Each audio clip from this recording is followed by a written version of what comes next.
Hey guys, in this video I'm showing you how to get more cement fast in Travel Town, so you can build new structures, finish neighborhoods, and keep your town growing without getting stuck waiting.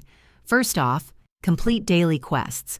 These often reward a small amount of cement, so make sure you log in and finish them every day. Next, collect from high-tier buildings regularly, like factories, processing plants, or construction centers. The more you tap and gather, the more cement you'll earn over time. Here's a pro tip. Upgrade your buildings whenever possible. Higher-level buildings produce more cement per tap, helping you stock up faster. Don't miss out on limited-time events. Many of them offer bonus cement for completing special tasks or logging in daily during the event window. Also, finish neighborhood missions and exploration tasks. Completing entire districts often gives big cement rewards and unlocks new areas to build in.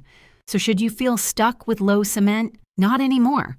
Just follow these steps, play smart, and keep building like a pro.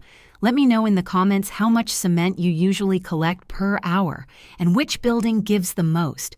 And if you found this helpful, hit like and subscribe.